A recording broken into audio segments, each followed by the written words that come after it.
technique qui n'était pas facile du tout, ça je l'avoue. Donc, pour ce cours, je pense que ça sera un cours qui est interactif, qui est digeste, simple, c'est ce que vous voyez, toujours en pratique.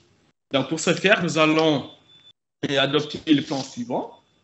Après un chapitre d'introduction, nous verrons, on va rappeler le principe des différentes modalités.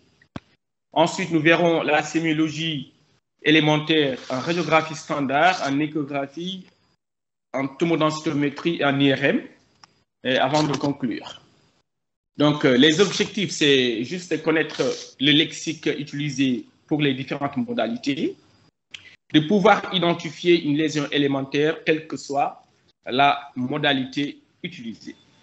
Donc, en introduction, nous dirons que la lecture des images radiologiques nécessite la connaissance du principe de formation de l'image, des différentes modalités, la nature du tissu concerné, mais également le lexique utilisé par les radiologues pour pouvoir communiquer et parler le même langage.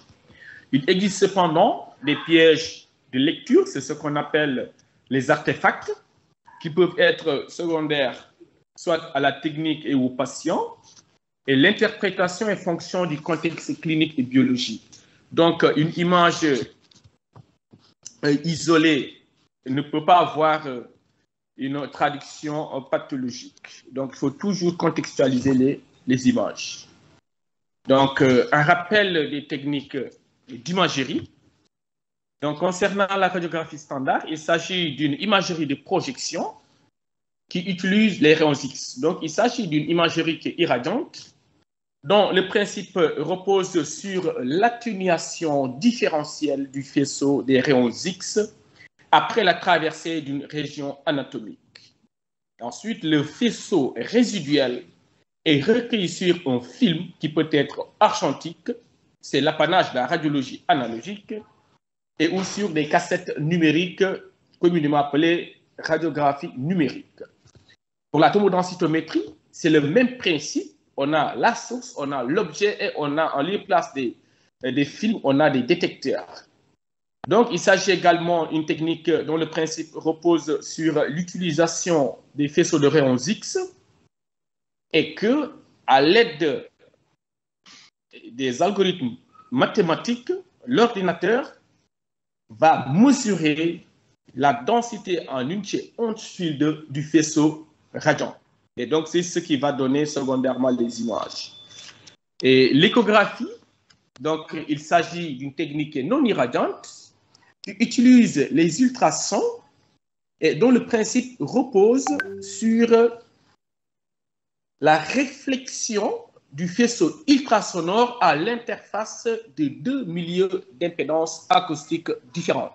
C'est-à-dire, pour qu'il y ait de l'écho, il faut que les deux surfaces qui sont séparées par une interface, il faut que ces deux milieux aient une impédance acoustique différente. C'est-à-dire, si le milieu 1 a une impédance de 2, l'autre milieu forcément aura une impédance différente, soit 2 ou 1 ou bien 3, pour qu'il y ait en fait la naissance des échos. Ainsi, cette technique le plus souvent est utilisée en mode B, mais également en mode Doppler pour apprécier la vascularisation des lésions. Et quant à l'IRM, il s'agit d'une technique non irradiante dont le principe repose sur les propriétés gyromagnétiques de l'atome d'hydrogène.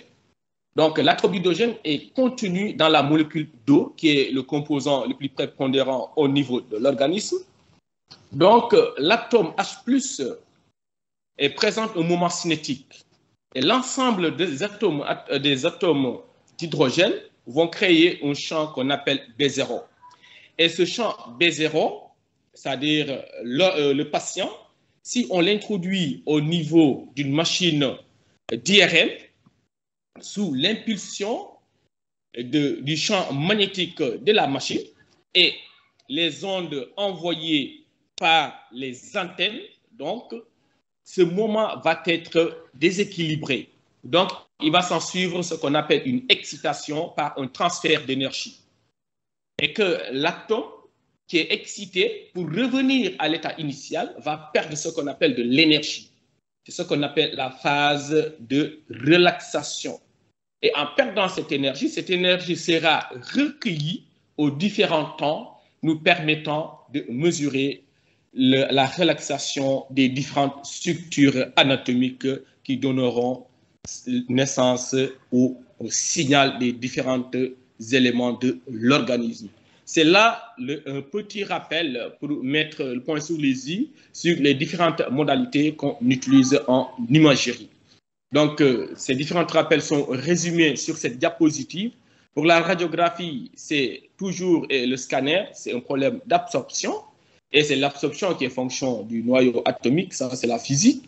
L'échographie, c'est les ultrasons, la réflexion sur deux milieux d'impédance acoustique différents. Et quant à l'IRM, donc ses propriétés reposent essentiellement sur les propriétés de l'atome d'hydrogène. La scintigraphie, c'est juste la mesure de la captation d'un traceur radioactif. Donc, pour ce qui concerne l'imagerie radiologique qui utilise les ultrasons, c'est une technique qui est peu irradiante, même avec l'avènement de l'imagerie numérique. Donc, l'irradiation est moindre parce qu'avec les méthodes telles que la radiographie et l'échographie et l'ordinateur, on parvient à régler le contraste de façon satisfaisante. Donc, c'est un examen qui est très accessible, demandé le plus souvent en pédiatrie en première intention, surtout dans les pathologies respiratoires, et que cette technique va mesurer les densités. Donc, il en existe 4. Il s'agit de la densité liée à l'air, la densité du tissu graisseux, la densité de l'eau et la densité osseuse. Donc, cette densité, comme je l'avais dit, est fonction de numéro atomique de l'objet, mais également est fonction de l'épaisseur de l'organe traversé et de l'intensité du faisceau. Donc, ce sont ces 3 paramètres qui vont définir la densité d'un organe donné. Et la terminologie qu'on utilise en radiologie, en radiographie, c'est l'opacité et ou la clarté. L'opacité, c'est une image qui est opaque, c'est-à-dire blanche au niveau de la radiographie, alors que la clarté, communément par extrapolation, l'hyperclarté par opposition à l'opacité, c'est une image qui est noire sur une radiographie standard. Donc, en radiologie, on ne parlera que d'opacité et ou de clarté, et non de densité, encore moins d'écogénicité. Ici, nous montrons l'aspect des différentes densités. L'air qui est en noir, la graisse qui est un peu grise, l'eau qui est une densité qui est opaque, beaucoup plus claire que la densité graisseuse, et l'os qui est blanche parce que l'os, le numéro atomique du calcium étant très important, donc l'os a tendance à s'opposer au passage des rayons X, c'est-à-dire à absorber le maximum des rayons X. C'est pour cela que les lésions qui sont riches en calcium vont apparaître de façon anormalement nette sur une radiographie standard et ou sur un scanner. Il s'agit du même principe. Ici, nous montrons les différentes tonalités en radiologie. Sur cette coupe d'une hémivertèbre thoracique, on voit ici l'arc postérieur et l'épineuse qui est là. Et là, nous avons la côte et l'articulation costo-vertébrale qui est là. Donc ici, nous avons ce qui est blanc, c'est le calcium. Ça, c'est la tonalité osseuse. Ici, nous avons entre les 2 plans musculaires, nous avons la graisse qui a une densité beaucoup plus noire, qui est moins noire que la densité de l'air. Ici, nous avons la densité des tissus qui est identique à celle de l'eau. Et en dehors de l'organisme, nous avons l'air, où on a une densité qui est quasi noire. Donc, sur une radiographie standard, normalement en ASP, donc vous devrez pouvoir identifier